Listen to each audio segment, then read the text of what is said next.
Buenos días, soy Silvia Jiménez, directora editorial del Fondo Editorial ITM del Instituto Tecnológico Metropolitano de Medellín.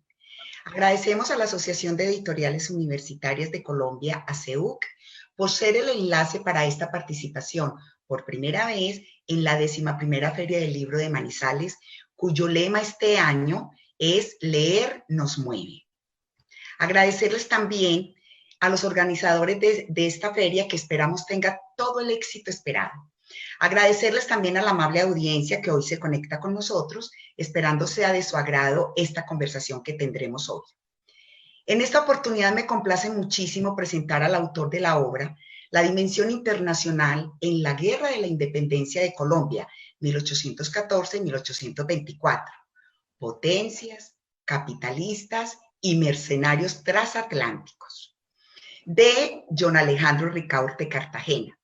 John Alejandro es nacido en la ciudad de Medellín en 1978, es historiador de la Universidad de Antioquia, tiene un doctorado en estudios internacionales y máster de Europa y el mundo atlántico, poder, cultura y sociedad de la Universidad del País Vasco.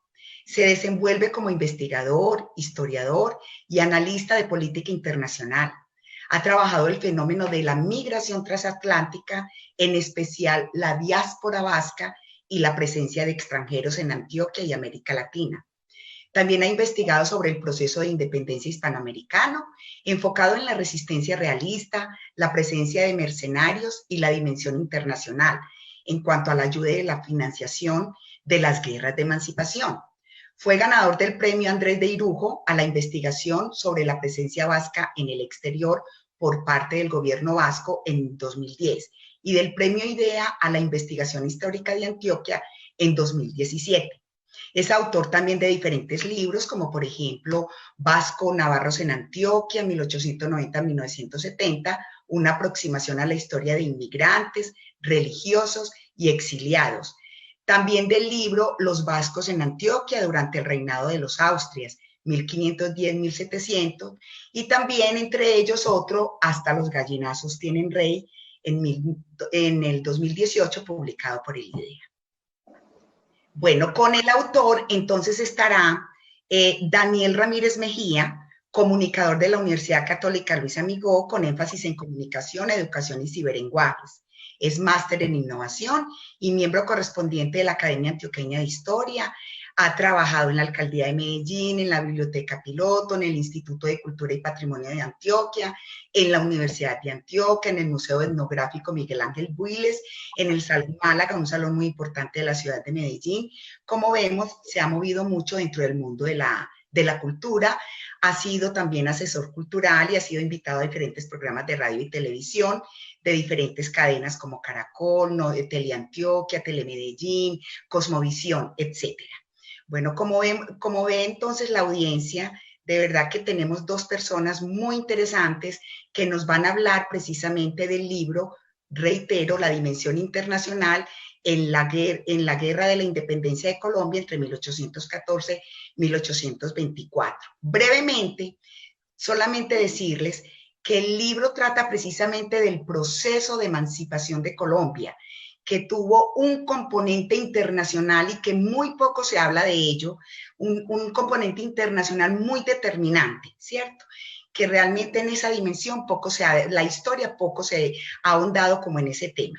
En este sentido es fundamental analizar el papel asumido por las potencias extranjeras, desentrañar el rol jugado por esos capitalistas internacionales. Estamos hablando de banqueros, financistas, casas comerciales y negociantes particulares. El libro también establece cuáles fueron sus fines prioritarios y determina la importancia de los grupos mercenarios, su procedencia, su composición, su número, su organización y sus acciones. Así entonces que los dejo, amable audiencia, con Alejandro y Daniel, quienes entonces hablarán de este libro tan interesante. Bienvenidos, Alejandro y Daniel. Muchas gracias por estar aquí. Un saludo cordial a quienes nos acompañan, a todo el equipo de producción de la Feria del Libro. Muchas gracias, moderadora, por esta introducción que nos permite tener un contexto de este momento que compartiremos y de la obra que vamos a tocar. Agradezco mucho al autor por acompañarnos y por darme el honor de ser parte de esta conversación, de que conversemos con las personas que nos acompañan y a quienes saludo muy especialmente porque se conectan desde distintos lugares. Nuevamente un saludo a CEUC, al Fondo Editorial del ITM y al ITM, y a todas las personas que se integran en ese gran equipo que en este momento nos apoyan en la Feria del Libro de Manizales. Qué grato saludar a Antioquia, qué grato saludar a Caldas y ver que nos encontramos nuevamente. Arrieros somos y en el camino nos encontramos. Y qué grato vernos en esta oportunidad para hablar de esta gran obra. Alejandro, qué gusto acompañarte. ¿Cómo vas? Muchas gracias, Daniel, por la presentación.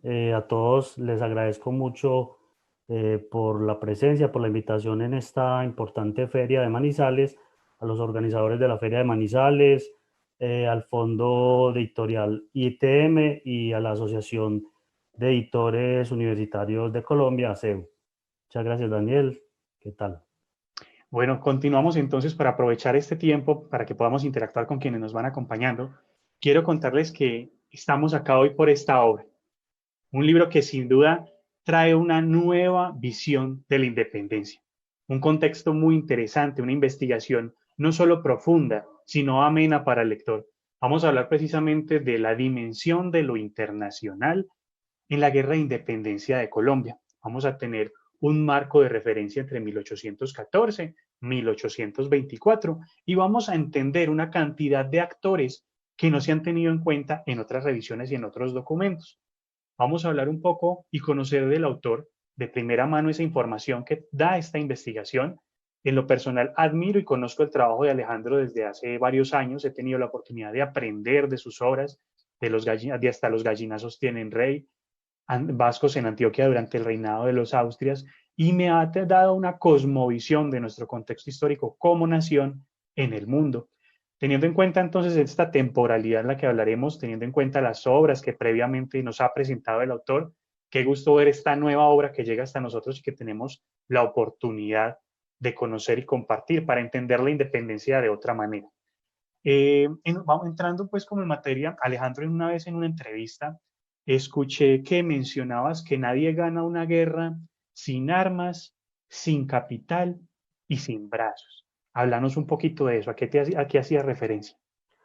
Sí, precisamente, digamos, la iconografía pues, nacional nos ha mostrado, digamos, unas guerras de independencia donde pues, pareciera que hubo un levantamiento campesino, sujetos armados con instrumentos, por ejemplo, de labranza, pues aparece mucho en la iconografía nacional, ¿cierto?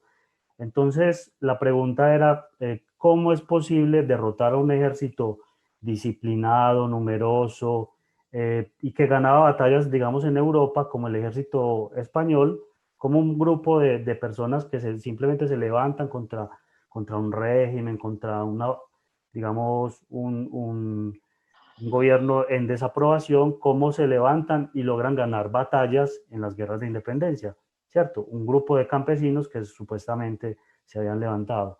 O, por ejemplo, cómo se ganan, por ejemplo, batallas navales, ¿cierto? Sin tener siquiera una armada nacional. Son, digamos, interrogantes que me hice y que me llevaron mucho a entender esto de que una batalla esencialmente necesita suministros, necesita una cadena de abastecimiento, necesita, digamos, eh, la logística. Son cosas que no vemos más allá de las armas y disparar balas a los enemigos y de eliminar enemigos. Es una cadena súper compleja que, digamos, tenemos que tener también en cuenta. Entonces, básicamente me refiero a eso. Una batalla no se gana sin brazos dispuestos para la guerra, sin que haya un buen suministro de armas y municiones, pertrechos, vituallas, todo lo relacionado con la guerra y sobre todo sin capitales. O sea, los capitales son necesarios para mantener o sea, la alimentación, cualquiera de los componentes de un ejército son necesarios los capitales. Veo que entonces nos haces referencia aquí a una logística, a unos suministros y a un flujo de capital que debe llegar de otros territorios. Entonces es ahí cuando nuevamente comparto aquí la obra para quienes están llegando en este momento, estamos ante una obra que nos muestra una dimensión internacional de un conflicto de independencia. Entonces, muy interesante que nos comentas esto, y al tener esta obra en las manos y tener la oportunidad de leerla, también me hice un ejercicio que fue compararla con otras obras que he tenido la oportunidad de leer de tu trabajo, y de pronto, ¿qué tiene esta obra o qué tiene este libro que ha sido lo que más te ha gustado de este trabajo? O sea, ¿qué tiene este trabajo que de pronto dices, mira, este es un valor agregado de esta obra, aparte de ser una visión diferente? Sí, eh, pues básicamente, digamos, el tema no es nuevo. El tema de la dimensión internacional ya ha sido tratado desde, al menos desde comienzos del siglo XX, ¿cierto? Desde comienzo, desde las primeras décadas del siglo XX ya han habido obras que han hecho énfasis o que han alertado, nos han puesto digamos, en conocimiento este tema de la dimensión internacional. Lo que sucede es que todos estos temas se han sido tratados inconexos los unos con los otros, ¿cierto? Entonces yo pienso que el gran fuerte de la obra es conectar una serie de temas que creíamos dispersos y que creíamos no tenían aparentemente ninguna conexión, pero que conectándolos sí nos puede dar una visión más integral, una visión más amplia del fenómeno, ¿cierto? Entonces, por ejemplo, sabemos que sobre la diplomacia han trabajado muchos autores, sobre los mercenarios, sobre todo en las últimas décadas del siglo XX y todas estas, pues del siglo XXI, se ha trabajado mucho el papel de los mercenarios extranjeros en las guerras de independencia. Eh, Sobre la deuda externa también se ha hablado ya bastante, pues las deudas adquiridas con el capital londinense básicamente o con el capital internacional.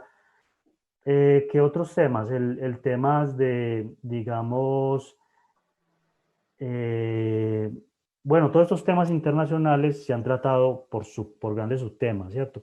Los que trabajan la Claro. diplomacia, los que trabajan los mercenarios, los que trabajan la deuda externa, los comerciantes, los que...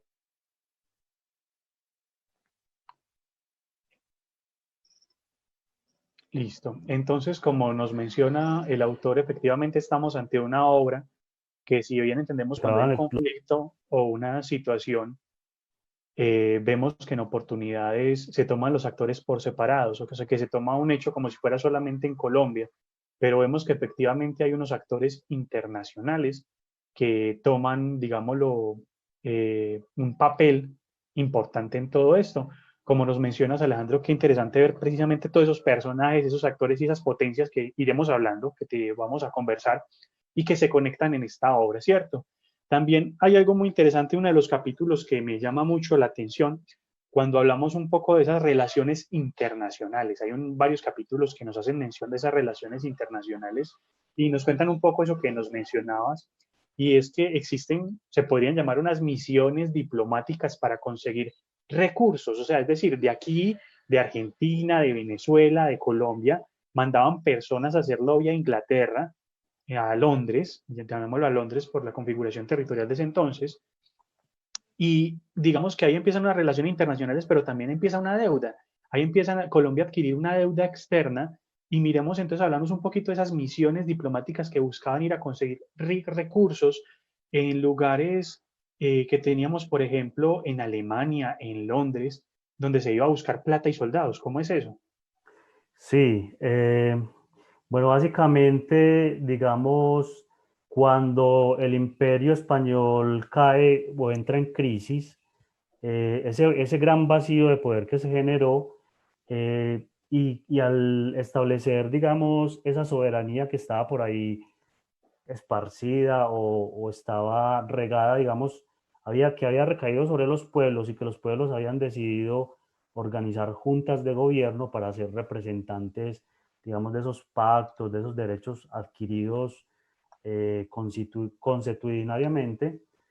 Estas repúblicas que surgieron en el contexto hispanoamericano vieron la necesidad de entablar relaciones, eh, digamos, viéndose ellas como repúblicas con derechos constitutivos, vieron la necesidad de entablar relaciones diplomáticas tanto unas relaciones interprovinciales, es decir, con las otras provincias o repúblicas vecinas que también se han declarado algunas en rebeldía, y con los actores internacionales, o sea, con las grandes potencias del mundo.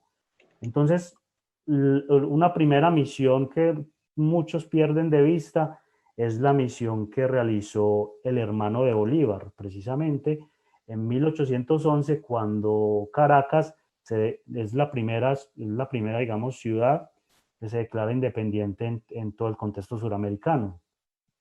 Entonces, Caracas lo primero que hace es enviar una misión internacional a Estados Unidos para que primero se reconozca la independencia de Caracas, es decir, se le reconozca no como unos actores que se han sublevado, sino como un país como cualquier otro, ¿cierto? O sea, para que se reconozca básicamente la independencia. Ese es el primer cometido, el reconocimiento como nación o como república, pues en este caso. Y el segundo cometido es precisamente buscar recursos, armas y brazos para la guerra. Entonces, esa primera misión en la que envían al hermano de Bolívar a Estados Unidos es también liderada por Rafael Revenga y Telésforo Orea. Son tres individuos.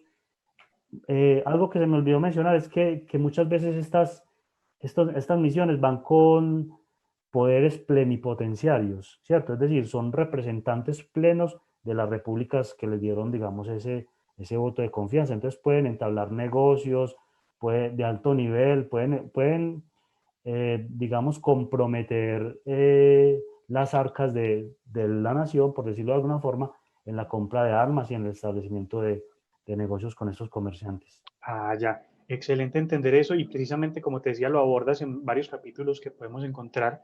También hay algo muy particular que incluso lo percibe uno. Hay un término que se usa con frecuencia y que incluso lo encontramos también en una película y es el follow the money, sigue el dinero. Y muchas veces cuando seguimos las fuentes emisoras del dinero entendemos también muchos fenómenos y acontecimientos.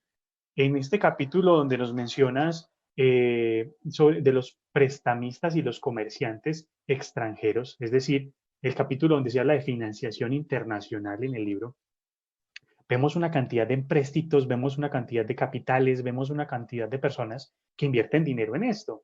Es muy particular porque, como mencionabas, se cree que son unos campesinos que se rebelan, pero nos estamos encontrando con que capitalistas londinenses invirtiendo grandes sumas de dinero y recursos en toda esta campaña.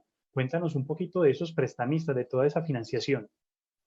Sí, son prestamistas no solo londinenses, porque también vemos capitales que vienen de Alemania.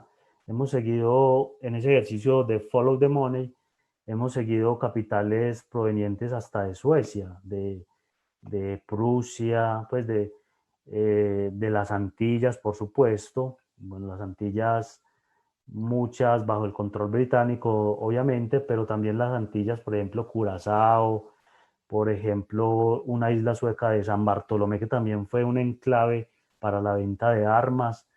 Yo, de estos comerciantes, o sea, fueron decenas de casas comerciales las que invirtieron recursos para la guerra. También comerciantes menores como, por ejemplo, algunos corsarios o piratas o comerciantes así de poca monta, que también tenían, digamos, algunos registros de armas o disposición de armas, también logran hacer introducciones de armas para la guerra.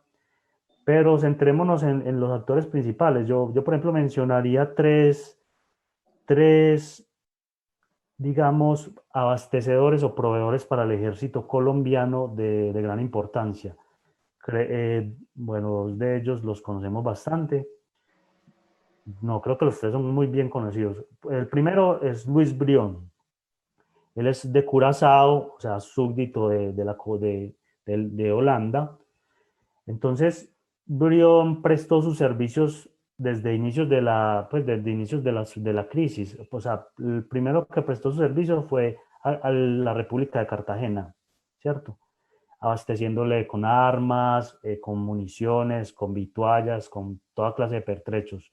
Posteriormente, presta sus servicios también a Venezuela y durante la época del exilio de Bolívar, en 1816, cuando todos se reúnen en Haití, Brión va a ser nombrado como el almirante de toda la armada eh, revolucionaria, ¿cierto? La armada republicana. Entonces, esto es algo que, digamos, creó unos roces con los franceses. Una parte de los franceses, de hecho, se retiran y van a pelear bajo otras banderas, bajo la bandera de Buenos Aires, de México, ¿cierto? Eran individuos que podían cambiar de bandera fácilmente. Entonces, Brión es súper importante porque fuera de eso es nacionalizado colombiano y prestó unos servicios importantes a la República o al interés de la independencia, sobre todo por el comercio de armas y la introducción de armas que hizo tan interesante. El otro que iba a mencionar es Juan Bernardo Elbers. Para muchos es muy conocido por su etapa de navegación del río Magdalena, ¿cierto? Él fue el que introdujo los primeros vapores para navegar el río Magdalena, bueno, entre otras acciones. Pero lo que desconocemos es que Elbers inició también prestando servicios a la República de Colombia, introduciendo armamento desde la isla de San Bartolomé, una pequeña isla sueca en el Caribe, y luego a Curazao y a otras regiones. También un actor de primer nivel, de comerciante pues de primer nivel, mencionaría a Robert Sutherland. Este individuo actuaba desde Haití como un gran abastecedor de armas para el gobierno colombiano, ¿cierto? Para la República de Colombia. O sea, era una especie de triángulo donde los republicanos o sea, pedían armas al presidente de Haití, Petión, pero se las cancelaban a Sutherland. Sutherland las introducía, suponemos, desde las Islas Británicas o desde otros sitios de concentración. Entonces, con estos tres actores, yo pienso que se mostraría bastante ese papel de los comerciantes. Entiendo. Y si estamos abordando, como nos mencionas, incluso solo una pequeña muestra de una gran cantidad de personajes a los que les hiciste un seguimiento, Sí, porque sí. son grandes las listas y grandes las firmas que participan en todo esto. Quiero aprovechar, Alejandro, para que saludemos precisamente a todas las personas que nos acompañan. Un saludo a Juan, a Víctor, a todas las personas que nos están comentando, a Nancy Salazar desde Medellín, al antropólogo y miembro de la Academia Antioqueña de Historia que ha estado muy pendiente de todo este proceso, el antropólogo Víctor Ortiz, a quien mando un saludo muy especial, a las personas de ACEUC que nos acompañan y a todo el público que se conecta, que nos están escribiendo, que nos están acompañando durante esta transmisión. Qué gusto compartir este espacio con ustedes y esta conversación que nos permite tener un contexto sobre esta gran obra. Quiero continuar también que hagamos otro actor particular de esta obra que se integra en el contexto global. Y es que, volviendo a lo mismo para quienes se conectan recientemente, con frecuencia creemos que es un campesino que se subleva. Entonces estamos hablando de que fuese un conflicto doméstico, pero en la obra claramente podemos percibir que es un conflicto que adquiere, como mencionamos, una visión y un contexto internacional. Y cuando tenemos esta situación nos damos cuenta que no son campesinos con azadones peleando, sino que por acá pasaron tropas completas de mercenarios extranjeros. Para yo traer un soldado con sus pertrechos desde otros territorios se necesita precisamente una logística de transporte y un respaldo de todo esto. Háblanos un poco, por favor, de los mercenarios, porque también lo encontramos en la obra en distintas fases y momentos de este periodo. Vemos cómo se fueron configurando las tropas de mercenarios, que llegaron primero aislados y no hubo mucho control, que el mismo Bolívar en algunos comunicados notifica que es difícil por su idioma y por su idiosincrasia tener un control. Entonces luego traen ya divisiones completas, incluso legiones. Cuéntanos un poquito de estos mercenarios extranjeros que participan en esta confrontación. Sí, es una pregunta muy interesante porque, digamos, lo que mencionabas, Bolívar en un momento, desde inicios pues, de las primeras revoluciones, la presencia de mercenarios es obvia, pues es natural, es más que evidente. Por ejemplo, Antioquia, sabemos que quienes entrenan, digamos, los ejércitos que se van formando en la República de Antioquia, va a ser precisamente un francés. Y entonces, es decir, la presencia desde por ejemplo, en la República de Venezuela, desde los primeros años de la independencia, van a ser los franceses los que van a estar con cuerpos mercenarios. Pero Bolívar, o sea, es decir, muy difícil, digamos, traer una serie de individuos de otras nacionalidades, con otros temperamentos, con otros idiomas, con otras costumbres, y, digamos, hacer un ejército armónico, ¿cierto? O una división que sea armónica. Entre otras cosas, existieron muchos problemas por precisamente la indisciplina, la falta de comunicación. Entonces, el ideal de Bolívar siempre fue traer cuerpos enteros, es decir, oficiales completos hasta suboficiales y la tropa pues llana, tropa común, desde otros lados, cuerpos enteros para que actuaran como unidades nacionales enteras.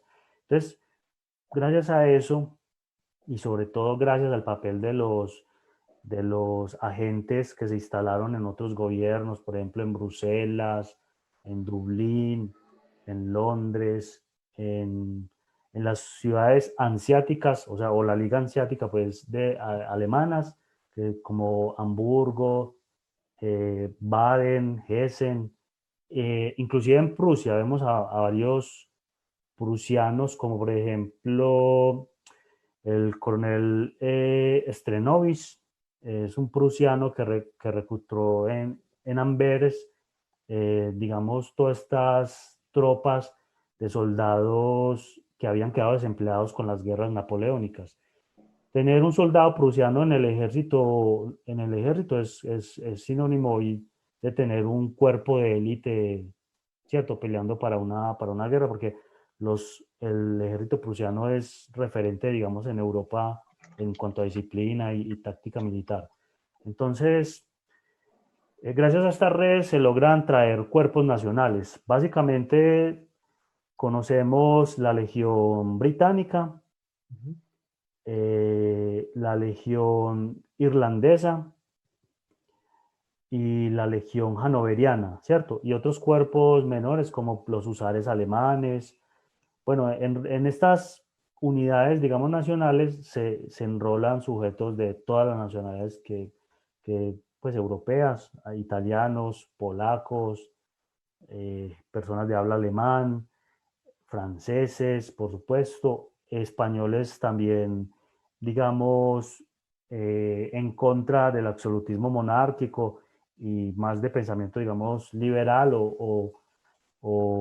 sí, o que llamaban ellos afrancesados, sujetos de Canadá, Estados Unidos, de todas las Antillas. Por ejemplo, sobre las Antillas tenemos un vacío ahí historiográfico porque poco sabemos de los ejércitos que pelearon, pues, de las islas de Santo Domingo y todas estas islas antillanas bajo las órdenes de Bolívar. Se sabe, por ejemplo, que el batallón Rifles, la oficialidad era compuesta, la mayoría por irlandeses digamos, el ejército raso eran antillanos o dominicanos. Entonces, Excelente. sí. Excelente y qué bueno que, mira, como yo creo que algunas de las personas que nos acompañan están como cuando estoy leyendo la obra y me encuentro con un montón de actores y un montón de personajes que creía que estaban desarticulados o que a veces pensamos esto, pero que ya cuando a la luz de las evidencias y de las fuentes podemos articularlos. Es importante también, yo creo, como para ir dando forma a este contexto ya para que pasemos ahora a unas preguntas en uno de los capítulos se habla precisamente del mercado internacional de armas y del mercado y el comercio que se da en partes como Barbados, Curazao, Jamaica. Y este comercio es muy importante porque también nos muestra que hay un conflicto de intereses porque hay unas fuerzas económicas que quieren entrar a lo que hasta entonces solo ha estado controlado por España. Háblanos un poco de ese mercado internacional de armas y de comercio que tiene lugar. Listo. Esto es una maquinaria, digamos, de abastecimiento de productos de guerra. Eso es una cosa impresionante porque en los listados aparecen cifras como 20.000 fusiles, 10.000 fusiles, 5.000, 2.000, ¿cierto? Suma todos esos fusiles, o sea, esto es para abastecer una guerra de grandes dimensiones. Entonces, en todas estas pequeñas islas de las Antillas, en Trinidad y Tobago, en Barbados, en Haití, ya habíamos mencionado Curazao, Jamaica, entre otras, se establecen una serie de comerciantes que comienzan a abastecer, digamos, las repúblicas de armas, ¿cierto? Eh, por ejemplo, recuerdo al comerciante Maxwell Hislop como uno de los grandes abastecedores desde Jamaica. También la firma comerciante eh, Nar y Delgado y otros comerciantes menores. O sea, los comerciantes yo los categoricé en tres tipos: las casas de comercio, los comerciantes menores, digamos que son introductores, son introductores de pequeña escala, ¿cierto? Y otros financistas, ¿listo? Que financian ya con dinero y otros medios la guerra. Entonces, precisamente, estas casas de comercio, en 1822, le piden al Parlamento británico, pues estamos hablando de las británicas, el reconocimiento de la independencia de Colombia y de México y Argentina, y el Río de la Plata, que eran los tres países que se habían, digamos, constituido después de la batalla de Trujillo. No, perdón, antes de la batalla de Trujillo. Estos tres países, bueno, es una treintena de casas comerciales. Entonces, lo que va a suceder con estas casas comerciales es que se van a establecer en cada país. Por ejemplo, en Argentina recuerdo que se establece la Baring and Company, si no estoy mal. En Colombia se establece la Goldsmith, se establece esta compañía Hislop que mencionaba, se establece, bueno, una serie de casas comerciales que comienzan a copar el vacío que que dejó el comercio español, ¿cierto? Entonces comienzan estas casas a introducir mercancías, ya no desde Sevilla o desde Cádiz que se hacía, sino ya desde el epicentro Jamaica. Entonces Jamaica se crece como, digamos, el sitio de paso importante en todo el Caribe para el comercio internacional. Jamaica cobra pues gran importancia en el siglo XIX, en detrimento, como te digo, del comercio español que ya se había establecido. Entonces es muy importante entender este panorama también, ver cómo se empiezan no solo un flujo de capital, sino que esos capitales se empiezan a posicionar. De nuevo quiero saludar a todas las personas que desde Caldas, desde Antioquia nos acompañan y desde otros lugares. También quiero que pues podemos mirar en este momento agradeciendo antes por su apoyo a Miguel y a Daniel Castillo, que están muy conectados en toda esta transmisión. Si tenemos preguntas para que vamos también abordando. Y por otro lado, mientras contestamos las preguntas para dar un cierre de cierta manera, creo, Alejandro, que con esta obra entendemos precisamente que América fue un territorio en disputa, que teníamos un imperio español que llevaba 300 años con un control legislativo fiscal en un territorio y que otros actores o potencias económicas estaban interesados en ejercer una influencia en este territorio. Entonces vemos cómo América hace 300 años era un territorio en disputa. Vemos efectivamente cómo empiezan a permear ciertos capitales y ciertos intereses a favor de que se den unos cambios y que permitan una apertura económica que permita que más personas interesadas en participar de esta economía pudieran hacerlo. Entonces, si quieres, mientras llega precisamente atendemos estas preguntas, háblanos un poco precisamente de esa propaganda internacional, ¿Cómo se hace un lobby y una propaganda que a veces nos muestra una imagen que desconocemos? Listo, la propaganda sí es fundamental, digamos, para instaurar una causa, ¿cierto? Para decir que una causa, en este caso la independencia, es una causa justa, ¿cierto? Entonces es lo primero que se hace es obtener un reconocimiento internacional, es decir, obtener un reconocimiento por parte de las potencias mundiales, de las principales potencias, ese es el ideal, como te digo. Sin embargo, en estos primeros años es quimérico pensar que una potencia va a dar reconocimiento a un pequeño país que apenas nace, digamos, porque eso puede costar una guerra internacional en este caso con España. Entonces, las potencias internacionales fueron muy prudentes en ese tema de dar reconocimiento. Sin embargo, si estos individuos actuaron como lobistas, como tú lo decías, y se lograron insertar y hacer contactos de alto nivel. O sea, por ejemplo, en Londres logran contactos con políticos, pues, con personalidades del ejército, de la vida pública londinense, como te digo, en Bruselas, en Estados Unidos, por ejemplo, en ciudades como Baltimore, Nueva Orleans y Boston, se instauran verdaderos centros para el apoyo de la causa suramericana, como ellos la solían llamar, la causa de los pueblos de América del Sur. Entonces, allí, digamos, es donde se van creciendo estas redes internacionales y donde se hace popular, digamos, la independencia, ¿no? Donde hay una parte que, digamos, apoya la independencia de muchas de las repúblicas hispanoamericanas. Bueno, entonces, a propósito de lo que decía Daniel, vamos a hacer algunas preguntas a John Alejandro para que le vaya contestando al público, que entre cosas tenemos también público de España. Te están saludando Alejandro desde España, precisamente Sergio Lara González, además de muchos Claro. colegas de ustedes desde aquí, desde Colombia también. Tenemos dos preguntas de Juan Carlos Marín. Y yo tengo una que va como en el mismo sentido para que entonces John Alejandro nos responda. Dice Juan Carlos Marín que si consideras que la guerra es un negocio que beneficia a algunos, pero que el costo lo pagamos todos, por un lado.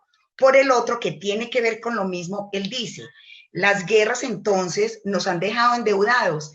Y yo pregunto con base también en esto que me llama muchísimo la atención, ¿por qué crees, Alejandro, que precisamente en la historia de Colombia no nos han hablado de esta dimensión tan importante, de esas relaciones internacionales, de los roles que esa relación jugaron, por ejemplo, los banqueros, los financistas, eso que tú mencionas? Hasta ahí dejo entonces para que nos contestes. Muchas gracias, doctora Silvia. Muy importantes e interesantes las preguntas. Eh, Pues la guerra, sí, siempre hemos pensado que la guerra es un negocio que beneficia a unos pocos y que perjudica a muchos, ¿cierto? Después de las guerras de independencia, el país quedó devastado, la agricultura tardaron varios años para que se recuperara, el sector extractivo, que era uno de los que generaba más divisas, por ejemplo, la extracción de minerales y la extracción bueno, de otros recursos naturales, también estaba, digamos, devastado. Era básicamente una economía en quiebra. Fuera de eso, por las guerras de independencia, no habían brazos digamos, para reactivar la economía. Entonces, conecto las tres preguntas. Uno digamos, de los intentos de resolver esta solución fue continuar haciendo más préstamos, ¿cierto?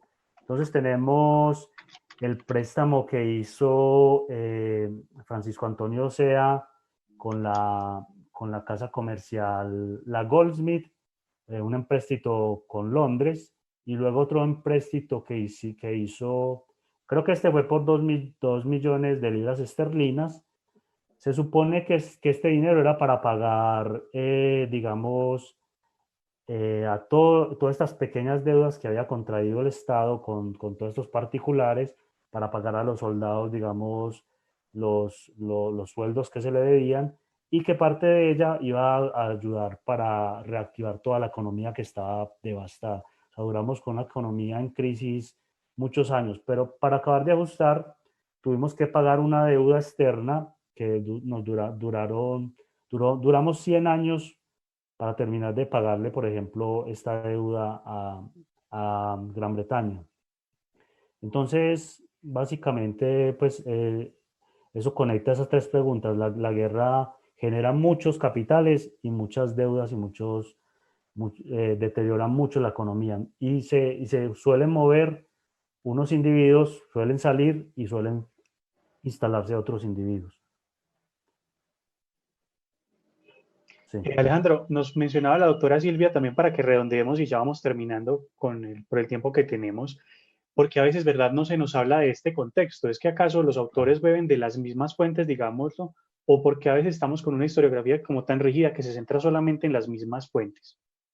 Sí, eso es un fenómeno muy particular. Recuerdo a un historiador, Ernest Tovar Pinzón, quien decía que leer a Restrepo, que Restrepo fue el primer historiador de la Guerra de Independencia, era una especie de prisión historiográfica. Es decir, o sea, Restrepo era una persona comprometida con la causa, era una persona que dio todo por la revolución, entonces su visión estaba parcializada, ¿cierto? Estaba, digamos, inclinada a justificar todo este proceso. Entonces, lo que hace Restrepo es omitir las cosas que, digamos, a él no le encajan dentro de su perspectiva y agrandar otras historias que sí le encajan. Entonces, suelen ser las narrativas instaladas de la independencia, suelen ser narrativas, digamos, que se presentan a modo de esos mitos fundacionales, ¿cierto? Que se funda la patria, los mitos a los héroes de la patria, a las grandes hazañas de estos prohombres, y se suele dejar, digamos, lo malo, las injusticias, lo que suele también causar una guerra, ¿cierto? Entonces, más que todo esto son narrativas, digamos, que se instalan para justificar un proceso fundacional, ¿cierto? Entonces, en estos primeros años era muy difícil que un autor, digamos, criticara todas estas corrientes.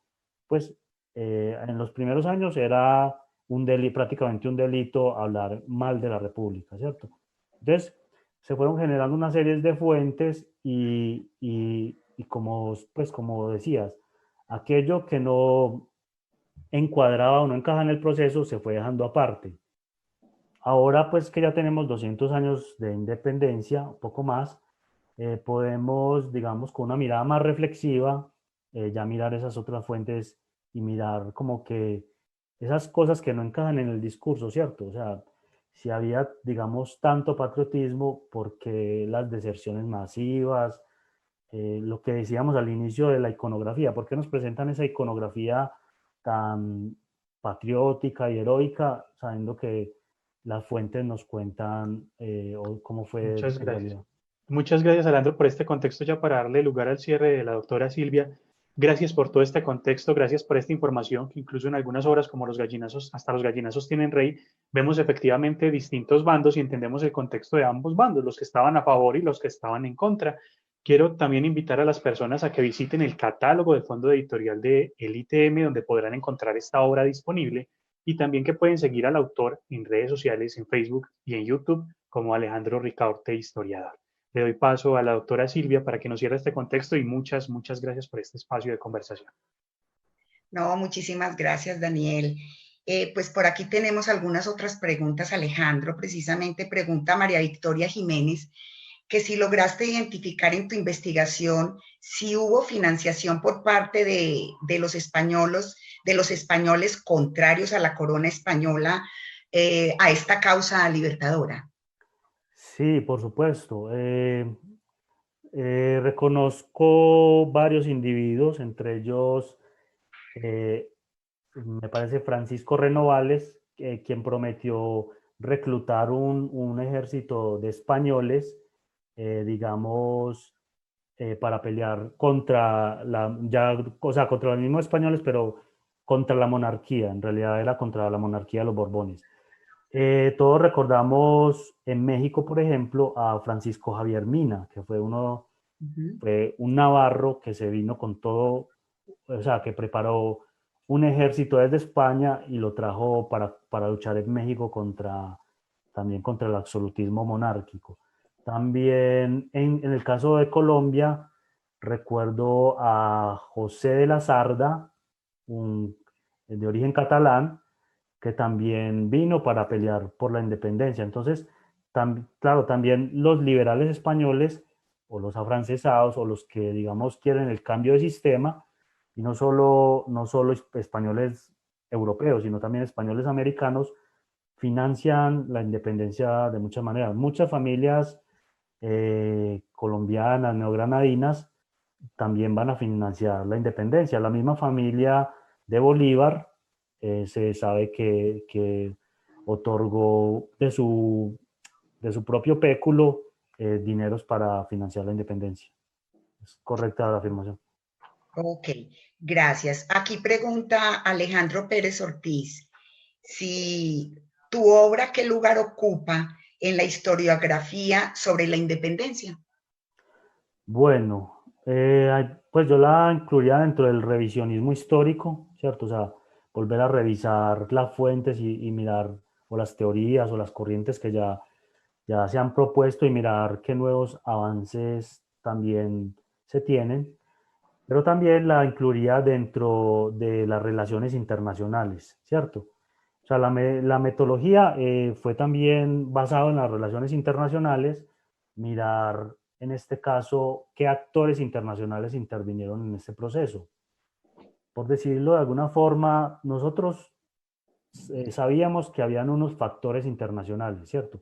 La invasión de Napoleón a la península, digamos, todo ese componente de las guerras napoleónicas, las ideas de la Ilustración, el traspaso, digamos, de ideas de todo el mundo atlántico. Todos esos eran influjos o factores internacionales que incidieron en la independencia.